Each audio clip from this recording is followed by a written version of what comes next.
The spray hit Teddy before I could stop her. He yelped, stumbling back, his eyes watering, his body twitching in panic. My service dog, my lifeline, was gasping for air while the woman who'd done it stood there smirking. Dangerous animals don't belong here, Karen sneered, clutching the can of pepper spray like it was a trophy.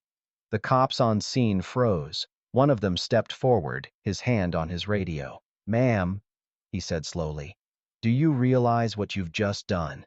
That's a federal crime." Karen's smile slipped. For the first time all night, she looked afraid. If you enjoyed this story, don't forget to like, share, and subscribe so you don't miss the next wild tale of entitled people getting exactly what they deserve. The first time Karen Jordan came stomping down my driveway, I knew I was in for trouble. You can always tell when a person carries themselves like they own the world, and she strutted like she owned the whole neighborhood. She was the self-appointed queen of Greenfield Meadows, the HOA president whose word was law, at least in her own mind. I had dealt with people like her before, only they usually wore different uniforms and shouted in different languages overseas. But a bully is a bully, whether they're armed with rifles or HOA bylaws. My service dog, Teddy, sat calmly by my side, his golden coat catching the morning light. He was trained to be my anchor, the one steady presence that pulled me back when the memories got too loud, when the edges of the world started to blur. He wasn't just a dog, he was the reason I could function, the reason I could live in this neighborhood at all. And in that moment, when Karen's shadow fell across us, Teddy was the only reason I didn't lose my cool. "Mr. Dalton," Karen said, her voice sharp enough to cut glass, "your dog is in violation of the HOA's pet policy." I raised an eyebrow. "Violation? He's a service animal. That's federal law." She gave a tight smile, the kind people wear when they think they've already won. "Service animals or not, we have community standards. Large animals are not permitted outside without a muzzle, and leashes must be no longer than 4 feet. Yours looks at least 6.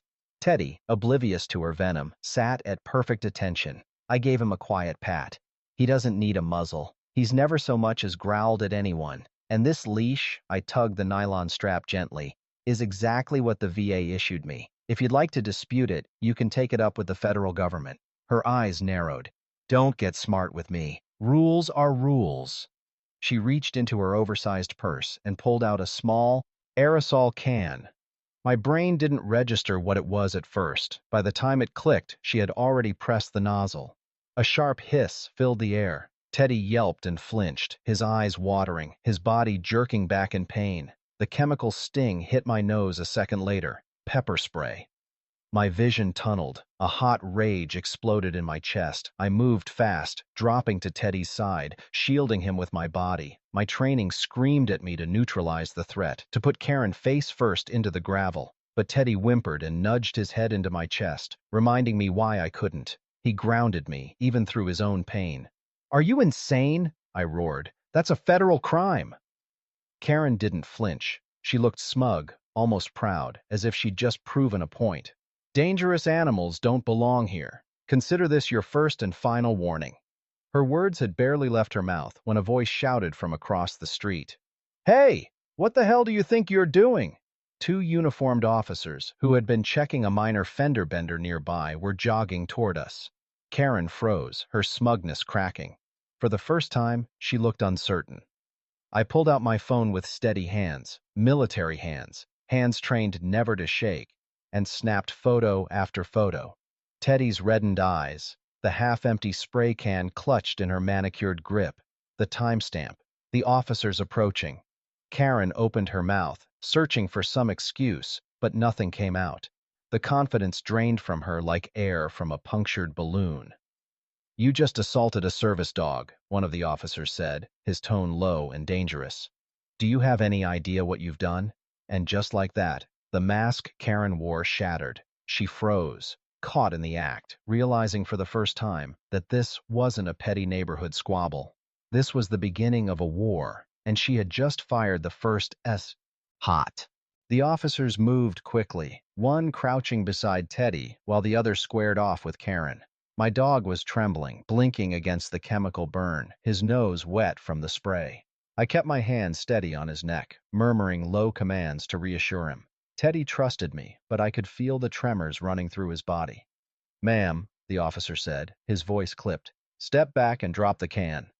Karen clutched the pepper spray like it was her crown jewel. Her lips trembled, but her pride was still there, clinging to her like a parasite. "I was defending myself," she snapped. "That animal is dangerous. It lunged at me."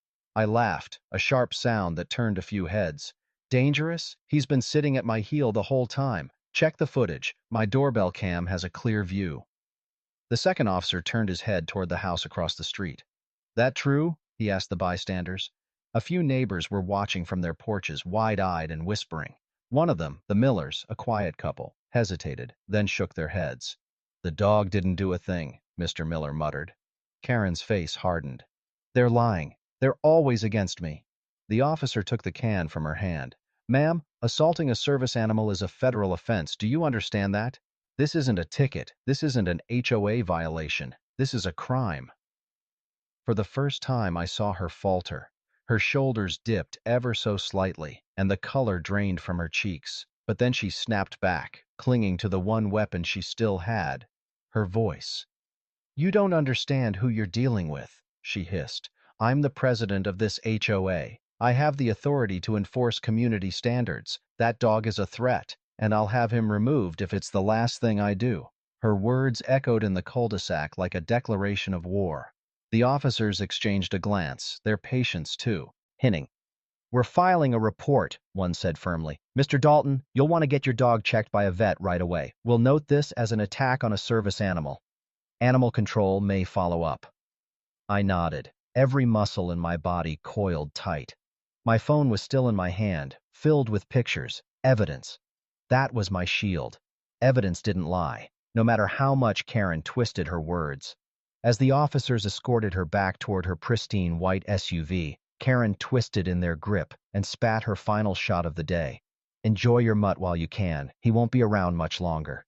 The words hit harder than the spray had. I held Teddy tighter, his head pressed against my chest. His trust in me was absolute, and right then I swore to myself, no matter what Karen threw at us, no matter what lies she spread, I would fight. I'd fought wars overseas. I'd fought my own mind in the dead of night. Now, I was about to fight a war in my own neighborhood. And Karen Jordan had no idea what kind of soldier she had just cornered. The house was quiet, but my head was not. Teddy lay on his mat by the couch, his eyes half-lidded, still fighting the sting of the spray. I'd flushed him with cool water twice already, careful to avoid his ears, murmuring the same steady tones I had used back when we were deployed. "Easy, boy. Easy." He trusted my voice even when the world hurt him. That broke me in a way nothing else could. I sat down heavily at the table, laptop open, the incident report still fresh in my mind. The cops had filed their notes, sure, but their tone told me everything. They saw this as a neighborly squabble, not the assault that it was. They didn't understand the weight of what Karen had done. Assaulting a service dog wasn't just cruelty, it was interference with medical equipment. It was like ripping the crutches from a man with a broken leg or smashing the glasses out of someone who couldn't see without them. But Karen had played her move well. She'd made sure her act of cruelty happened right in front of law enforcement, daring them to pick a side. When they defaulted to procedure, she smirked like she had won. She hadn't won, not yet. I filed my own report, attaching every photo I had, the spray can in her hand, Teddy's inflamed eyes, the timestamp from my doorbell camera. Cold facts. No emotion. You build a case like you build a wall, one brick at a time. Still, I couldn't shake the image of her smirk. She thought she was untouchable because she had a title, HOA president, as if that gave her the authority to rewrite federal law, as if her little fiefdom of bylaws and fines was greater than the ADA. The next morning, the real escalation began. I saw it the second I opened my blinds, a white van with the county seal, idling at the curb. My stomach dropped. Teddy lifted his head, ears pricked, sensing my tension before I even moved. A man in khaki uniform climbed out, clipboard tucked under his arm. His walk was weary, the gait of someone who had knocked on too many doors with bad news. He reached my porch and raised his hand to knock, but I opened the door before his knuckles touched wood. "Jack Dalton?" he asked. "I am." Officer Ruiz, County Animal Control. We've received a report concerning your golden retriever. He wouldn't meet my eyes. He stared down at the form in his hands. I already knew. My gut twisted into ice. From Karen Jordan. He cleared his throat. The report states that your dog bit a child yesterday. The words slammed into me like a physical blow. A child? My voice rose despite my effort to control it. There was no child. There was me, my dog, two cops, and Karen Jordan. That's it. He finally looked up. His eyes were tired, jaded, like he'd heard every excuse before. Sir, I'm just here to follow procedure. We have a sworn statement from a witness. A witness? My mind raced. Who would Karen convince or coerce into lying for her? My answer came quickly. One of her cronies on the board, maybe that snake Duke, who had always looked at me like I was beneath him. Ruiz read from the form. The bite allegedly happened just before police arrived. The child was supposedly taken home by their mother immediately. A neat little fiction. It explained why there was no record, no medical report. It created a ghost victim, a phantom Karen could wave around as proof. I felt rage boil in my chest, sharp and hot. This is fabricated, I said, my voice low, dangerous. Karen Jordan is retaliating against me because she doesn't like my service dog. She sprayed him yesterday. I have photographic evidence. I have video evidence. I understand, sir, Ruiz said softly. He didn't, not really. But procedure is procedure. A bite report involving a child triggers mandatory action. Your dog must be quarantined for 10 days. Quarantined where? I asked, though I already dreaded the answer. At the county shelter. The shelter. Concrete floors, metal cages, the constant echo of barking. A place that could unravel years of Teddy's careful training in a matter of days. A place that could break his spirit. My throat tightened. No, I said, flat, final. He's a task-trained service animal, protected under the ADA. He stays with me. Ruiz sighed, flipping his clipboard to the next page. Since his vaccinations are current and you're a certified handler, you have one alternative, home quarantine. But there are strict conditions. He listed them out. Teddy confined to the house and fenced yard. No walks. No interaction with anyone outside my household. And worst of all, an orange quarantine sign posted on my door, branding my home like a scarlet letter. Ruiz handed me the sign. Bold black letters screamed from the neon background. Dangerous animal. I stared at it, the cardboard heavy in my hands. My sanctuary, my safe place, marked like a plague house. But Ruiz wasn't finished. He pointed to the bottom of the form, his voice softening. Because this report alleges an unprovoked bite against a child, a formal hearing is mandatory. You'll have to prove your dog isn't a danger to the community. My blood ran cold. And if I can't? He hesitated. Standard order is humane euthanasia. There it was, the endgame. Karen didn't just want to humiliate me. She wanted Teddy dead. When is the hearing? I asked, forcing the words past the lump in my throat. They're backlogged. Could be weeks. But, his voice faltered, the complainant has filed for an emergency destruction order.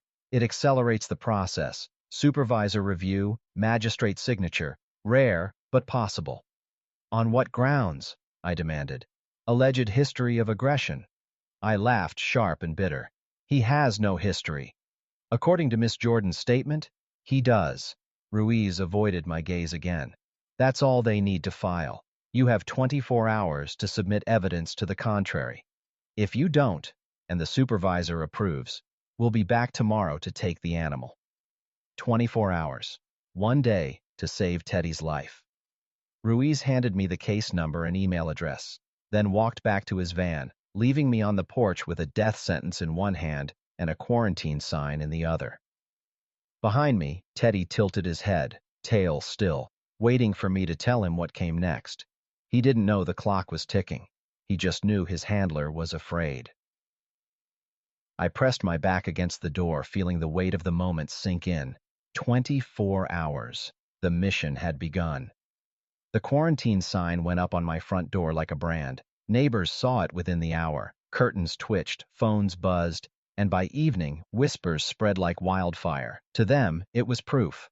Jack Dalton, the veteran with the big golden retriever, was harboring a dangerous animal. That was the bad day.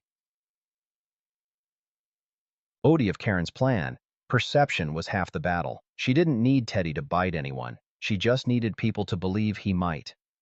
Inside, Teddy paced restlessly. He didn't understand why we weren't going on our evening walk, why I wouldn't let him greet Mrs. Gable across the street when she waved. He pressed his head against my knee, confused, his tail giving those tentative thumps that asked, "Did I do something wrong?" "You did nothing wrong," I whispered, burying my face in his fur. "But how do you explain lies and malice to a dog who only knows loyalty?" I pulled up the case number Ruiz had given me and opened the county portal. Cold text glared back.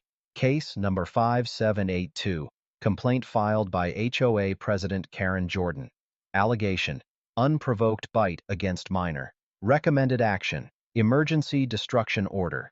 The words made my blood boil.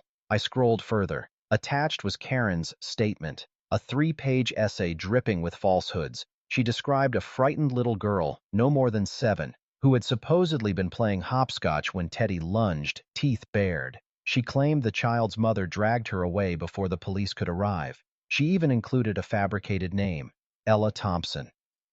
I searched county records. No such resident lived within 5 miles.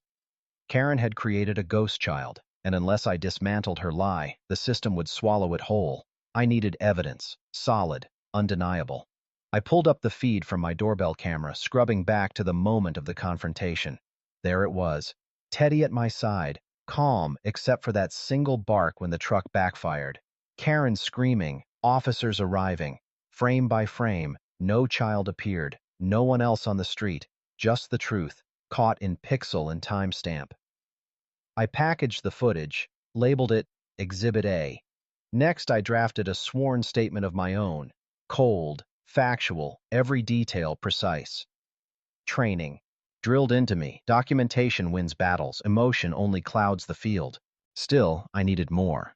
Karen had influence. Her lies could carry weight if unchallenged. I thought of Officer Miller and Officer Sanchez. They'd been there. They'd seen everything. Their reports would prove there was no child. But cops hated getting dragged deeper into neighbor feuds. Would they back me, or would they write the kind of vague, non-committal notes that Karen could twist? I didn't have time to wonder. 24 hours meant I had to move now. I fired off an email to the county clerk, formally requesting the officer's body cam footage. That was Exhibit B. The final piece was Teddy himself. His records were immaculate. Vaccinations current, temperament test passed, even his certification papers from the Service Dog Academy. If Karen wanted to argue history of aggression, I'd bury her in proof of his spotless record. I scanned every page, double-checked every signature, uploaded it all. Exhibit C. By midnight, my submission packet was nearly an inch thick, digitally speaking, but Karen wouldn't stop there. She'd bring allies. I knew how HOA politics worked: favors, grudges, whispered alliances. She'd pull board members into her corner, twist their words into supporting testimony. I needed a witness of my own. That's when I thought of Sarah. Sarah was Karen's assistant, a young woman who always seemed one coffee away from a nervous breakdown.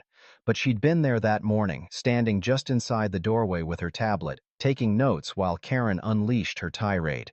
She'd seen everything: the bark, the spray, the assault. I hesitated. If she spoke against Karen, her job was gone. But maybe, just maybe, Sarah had grown tired of being Karen's shadow. I drafted a message, simple and direct. "Sarah, this is Jack Dalton. I need your help. My dog's life depends on it. You were there. You know what really happened. Please call me." I stared at the squirrel. For a long moment before hitting send. It was a gamble. If she forwarded it to Karen, I'd be handing my playbook to the enemy. But if she answered, she could be the ace in the hole. Teddy nudged my elbow, reminding me it was past bedtime. I closed the laptop and sat on the floor beside him. His eyes were still rimmed with red, but his trust in me hadn't wavered. That trust cut deeper than any court order. As I stroked his fur, my phone buzzed. Unknown number. My heart jumped. I answered. A quiet voice came through the line. "Mr. Dalton, it's Sarah. I need to talk to you. You're right. I know what she did, and I can't keep covering for her." For the first time that day, hope flickered. Maybe we had a fighting chance after all. Sarah's voice on the other end of the line trembled like a leaf in the wind. I could almost hear her glancing over her shoulder, making sure Karen wasn't lurking in the shadows. "She made me sign it," she whispered. "The report. She wrote the whole thing and said if I didn't put my name on it, I'd lose my job. My mom's sick. I need the insurance. I didn't know what else to do. I let her talk. Sometimes silence was the strongest weapon. It gave guilt the space to grow until confession spilled out on its own. You know it's a lie, I said quietly. Yes, she breathed. Your dog didn't do anything. He just barked once. That's all. Karen, she sprayed him first. She told me not to mention it, not in the paperwork. I closed my eyes, relief mingling with anger. This was it, proof not just of Karen's cruelty, but of her coercion. Sarah, I said gently, you've got nothing to be ashamed of. She trapped you, but you don't have to stay trapped. There was a long pause, then a shaky breath. What do you want me to do? Tell the truth. On record. I've got the emails Marcus pulled from her server. They already show she was scheming, but your testimony ties it together. With you, the story isn't just me shouting into the void, it's corroboration. I'll think about it. That was all I could ask. Seeds of courage take time to sprout, especially when fear has been watered for years. After hanging up, I dialed Marcus. He answered with his usual swagger. Dalton, tell me you've got good news. I might. Sarah cracked. She admitted Karen forced her to sign the false report. Marcus whistled low. That's not just good news, that's dynamite. Get her on the record, and we're not just defending Teddy. We're blowing Karen's whole operation wide open. I don't want to blackmail her, I said. She's a victim, too. Didn't say you should. But reminder, Karen won't stop. You give Sarah a way out, she might take it. I paced the living room, running my hand along the couch where Teddy was curled up, finally asleep. His breathing was slow, steady, like none of the chaos mattered. That steadiness anchored me.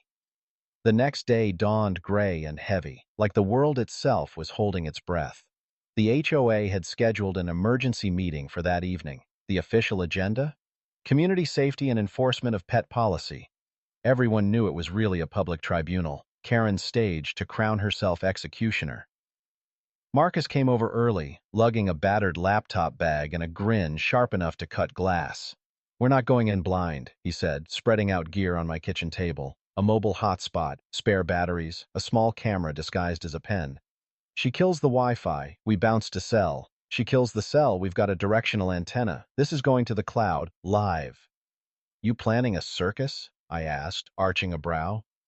Not a circus. A spotlight. Bullies hate the light. At 6:30 sharp, Sarah texted me, I'll be there. That one message was worth more than any legal brief. It meant she was choosing conscience over fear. We arrived at the clubhouse just before 7. The air outside was thick with tension. Neighbors clustered in semi-cell groups, their whispers carrying in the stillness. Some avoided my eyes, guilt etched into their faces for having stayed silent. Others gave me small, tentative nods, tiny signs of solidarity. Inside, the fluorescent lights hummed. Folding chairs scraped against linoleum as people shuffled nervously. At the front table sat Karen, flanked by her loyal cronies, Duke with his ever-present sneer, and Mrs. Walsh, whose permanent scowl could sour milk. A thick binder sat in front of Karen like a weapon stuffed with evidence. Her smile when she spotted me was sugar-coated venom. Mr. Dalton, she said sweetly, loud enough for the room to hear, I'm glad you could join us, though I can't imagine it will make this any easier for you. I didn't rise to the bait. I wouldn't miss it. Behind me, Marcus settled into a seat, phone angled casually toward the board. The tiny red light blinked, already streaming. 2 uniformed officers stood by the door, arms crossed. Not for my protection, at least not officially. They were there to keep the peace once Karen whipped the room into a frenzy. The clock ticked over to 7. Karen banged her gavel, the sound sharp in the still air. This emergency meeting of the Greenfield Meadows Homeowners Association is now in session. Tonight we address the dangerous threat posed by the animal residing at 124 Willow Lane. Her eyes locked on me. This board has already voted unanimously to enforce the bylaws, including fines, injunctions, and potential eviction. Gasps rippled through the crowd. This was her show. Quick, brutal, decisive. I stood, my voice steady, but carrying across the room. Before you condemn my dog, let's discuss the so-called incident, the alleged bite. Karen's face twitched. She hadn't expected me to fight back so directly. There's nothing to discuss. We have a sworn statement. From a ghost child? I shot back. No police report, no hospital record, no parents willing to step forward, just your word. And Sarah's signature, forced, under threat. Every head in the room turned. Sarah, sitting quietly in the third row, stood up. Her hands trembled, but her voice carried. He's telling the truth. The room erupted. Karen's mask cracked. And in that instant, I knew the tide had turned. The silence after Sarah's words was almost physical, like the air itself had thickened. Every person in that beige-painted clubhouse turned toward her. Some looked stunned, others leaned forward in their chairs as if drawn to a fire. Sarah clutched the back of the chair in front of her, her knuckles white, but her voice held steady. "There was no child," she said, her eyes fixed on Karen. "There was no bite. I was there that day. Jack's dog did nothing wrong. Karen sprayed him with chemicals, unprovoked, and then forced me to sign a false report. She threatened to fire me if I refused."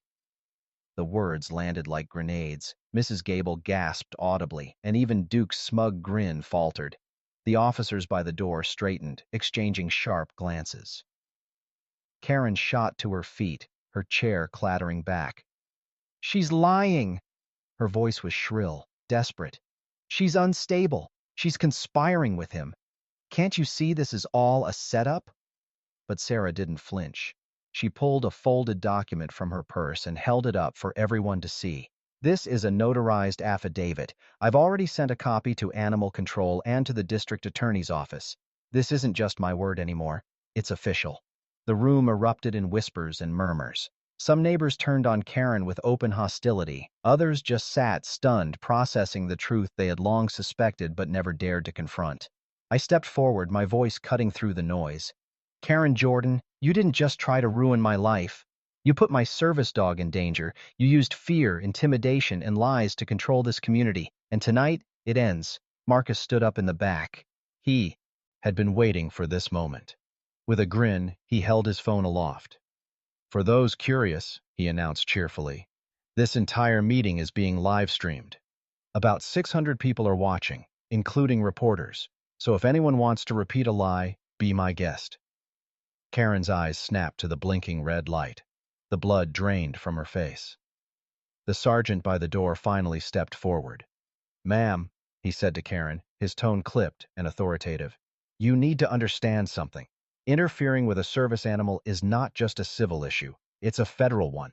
What you did could qualify as a crime." Gasps rippled through the crowd again. Karen opened her mouth, but no words came out. Mrs. Walsh, the scowling board member, pushed her chair back. "Karen, is this true?" she asked, her voice wavering. Karen spun on her like a cornered animal. "Don't you dare turn on me now. You knew what we were doing. You signed off on it." The man next to her, Mr. Green, the balloon-faced board member, shook his head quickly. "I didn't know she falsified anything. I thought it was legitimate complaints." It was unraveling faster than even I had expected. The board that had once been her shield was collapsing under the weight of exposure. Sarah's voice carried again, stronger now. "She told me to write complaints, too, to make up stories about barking, about aggression. I couldn't keep doing it." She looked around the room, her eyes meeting the neighbors. "How many of you got those anonymous notes? How many warnings showed up in your mailboxes?" Hands started to go up, tentative at first, then more confident. Mrs. Gable raised hers high, her face red with fury. "3 times, over my rose trellis. She called it a safety hazard." Duke muttered under his breath, "Got one about my driveway oil stain." But he trailed off when he saw the angry stares aimed at him. Karen's composure shattered. "This is mutiny!" she shrieked, pounding the table. "You're all ungrateful. I've kept this neighborhood safe, orderly, respectable. Without me, it'll fall into chaos." Her words, meant to inspire fear, landed hollow. The room no longer belonged to her. I took a step closer to the front table, my voice calm, deliberate. "What you call order, the rest of us call tyranny. What you call standards, we call control. And what you call community, it's just your kingdom of fear. But kingdoms fall, Karen, always." The live stream chat buzzed on Marcus's phone. Comments scrolled too fast to read, but the energy was clear. People were watching, sharing, spreading the story. The walls of this little clubhouse couldn't contain it anymore. Karen's binder sat on the table, bulging with papers. I reached out and flipped it open. Inside were copies of the anonymous complaints, all written in the same careful handwriting, her handwriting. Exhibit A, I said softly, letting the crowd see. Mrs. Gable rose from her seat, blocking Karen's path to the exit. "You're not walking away from this," she said, her voice shaking but fierce. Others followed, standing, forming a wall of neighbors who had been silent too long. Karen's eyes darted wildly. The predator had become the prey. The sergeant's radio crackled. "Unit requesting update, HOA disturbance?" He pressed his mic. "Not a disturbance," he said dryly. "A reckoning." The room erupted, not in chaos, but in applause. The sound filled the clubhouse, a tidal wave of long-buried defiance. For the first time since this nightmare began, I felt something break loose inside me. Not just relief, justice, real and undeniable. Karen Jordan was finished.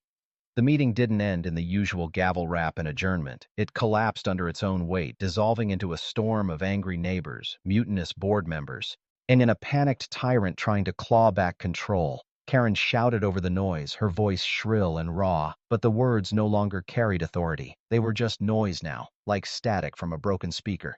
The sergeant finally stepped forward, holding up his hand. "All right, folks, let's keep this orderly. This is still an official gathering, and everyone here deserves to be heard." He turned his gaze on Karen, hard and unyielding. "Starting with you, ma'am. You're being accused of falsifying reports to county authorities. That's a serious allegation." Karen's lips trembled. Her eyes darted toward the door, calculating an escape, but the crowd had boxed her in. Even Duke, who had been her sneering lapdog, was now pressed back in his chair, as if hoping the shadows would swallow him. "I don't have to take this," she spat finally. "This is harassment. This is defamation. I will sue every single one of you."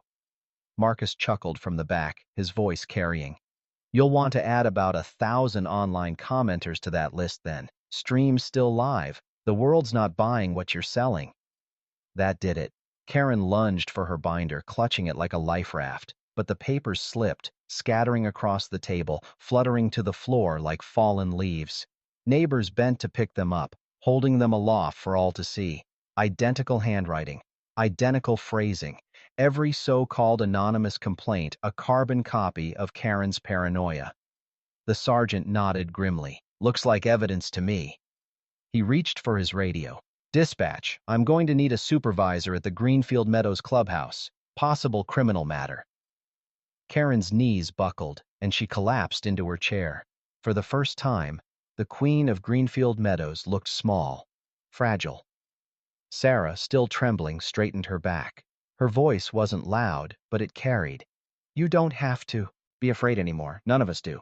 That single sentence shifted the room. It was as if chains were falling away, one by one. Mrs. Gable's shoulders relaxed. The Millers exchanged a glance that spoke volumes. Even the ever-silent Mr. Tron, who had endured fines for painting his shutters the wrong shade of blue, muttered, "About time." The mutiny had become a revolution. I didn't need to say much more. The battle was already won. Still, I stood, letting my voice reach the corners of the clubhouse. This isn't about me. It isn't even just about Teddy. This is about what kind of neighborhood we want to live in. One ruled by fear, or one built on trust. Tonight, we decide. The applause was softer this time, but deeper. It wasn't the roar of a mob. It was the steady clap of people rediscovering their own strength. Karen sat frozen, her face pale and blotchy, her hands trembling on the edge of the table. No one moved to help her. No one defended her. For years, she had built her power on silence, and now that silence had turned against her. The sergeant finally spoke again. "This meeting is over. The board is suspended until further notice pending investigation. Miss Jordan, you'll need to remain available for questioning, and I strongly suggest you retain legal counsel." That broke her. Karen let out a strangled cry and stumbled toward the exit, but Mrs. Gable and two others stepped aside only after she dropped the binder. She snatched her purse instead and stormed out into the night, her SUV tires screeching as she peeled away. The room exhaled. Neighbors gathered in clusters, talking rapidly, almost giddy with relief. Some hugged Sarah, Others came to me, clapping my shoulder, apologizing for their silence, promising things would be different now. Marcus sauntered up, tucking his phone into his pocket. "Well," he said with a grin, "that was one hell of a show. Ratings through the roof." I let out a long breath. "We're not done yet. She'll fight back. People like her always do." Sarah shook her head. "Not this time. She doesn't have anything left. Everyone saw." Maybe she was right, but years of service had taught me caution. Battles aren't won until the enemy is truly disarmed. By the time I got home that night, my phone was buzzing non-stop. Missed calls from reporters, texts from neighbors, even an email from the local paper asking for an interview. Teddy greeted me at the door with a wagging tail, oblivious to the firestorm outside. I knelt to hug him, burying my face in his fur. "We're close, buddy," I whispered. "So close."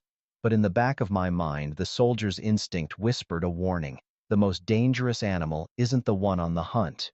It's the one cornered with nothing left to lose. And Karen Jordan was cornered. Morning came, but it didn't feel like any ordinary morning.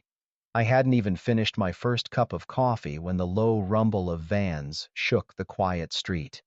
Teddy lifted his head from his bed, ears twitching, nose pointing toward the window. When I pulled the curtain back, I saw the swarm. News trucks, reporters with microphones, cameras already rolling. Word had spread faster than wildfire. The live stream Marcus had set up had been clipped, shared, and spun across social media overnight. Headlines were already running. HOA president accused of assaulting veteran service dog. Neighborhood uprising caught on camera. Federal crime alleged in suburbia. Karen's name was trending, and not in the way she liked. I slipped on a jacket and stepped outside, Teddy at my heel. The second I hit the sidewalk, microphones thrust toward me like spears. "Mr. Dalton, do you have a statement about last night's confrontation? Do you think the HOA president should face jail time? How's Teddy doing after the attack?" Teddy pressed against my leg, grounding me. I raised a hand. "One at a time. Teddy's fine. He's resilient, stronger than anyone gave him credit for. As for Karen Jordan, I'll let the legal system handle that. My priority is my dog and this neighborhood." The cameras ate it up, flashes popping like fireworks. That was when a familiar voice cut through the chaos. "Jack!" I turned. Sarah was jogging up the street, Alfie trotting beside her. She looked different, less like the trembling assistant from last night, more like someone who'd finally stepped out of a shadow. Reporters immediately swarmed her too, shouting questions about her testimony, her role in exposing the emails. She flushed, but stood tall. "I only told the truth," she said firmly, "and I'll keep doing it, no matter what happens next." The crowd loved it. The cameras swung from me to her, catching every word. For the first time, Sarah wasn't just a footnote in Karen's drama. She was a headline of her own.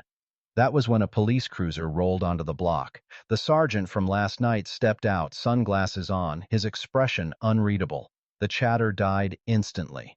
"Mr. Dalton, Miss Pierce," he said, nodding to us both.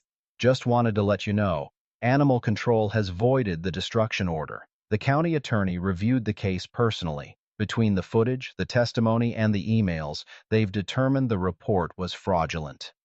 The relief hit me like a wave.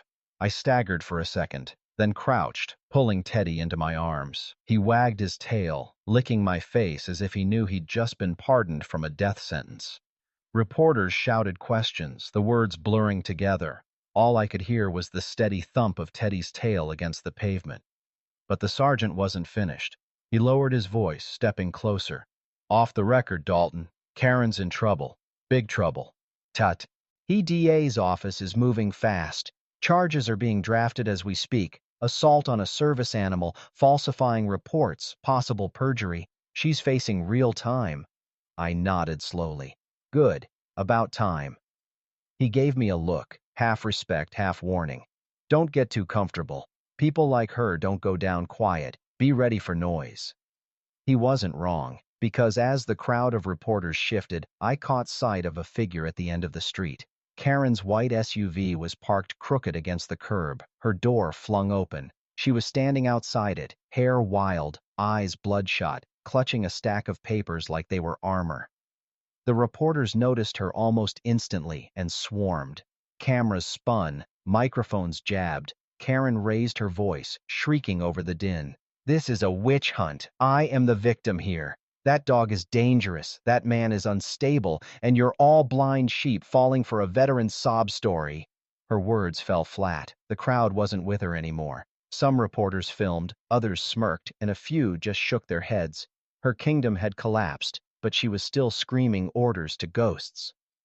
Sarah whispered beside me, "She's unraveling." I watched Karen pace, rant, her papers scattering like snow in the breeze. "No," I said quietly.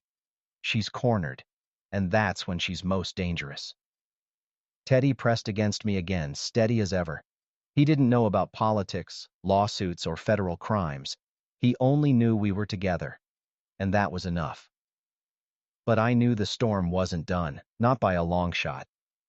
Karen didn't disappear quietly. No, she came back harder, louder, and more erratic. The next 48 hours were a circus. News vans lined the block, neighbors stood on porches whispering, and every headline seemed to sharpen the knives against her. But cornered animals lash out, and Karen Jordan was nothing if not rabid when cornered. The evening after the police visit, Teddy stiffened before I even noticed anything was wrong. His ears pricked, his nose twitched, and then he gave a low, steady growl I hadn't heard since deployment. I followed his gaze out the window.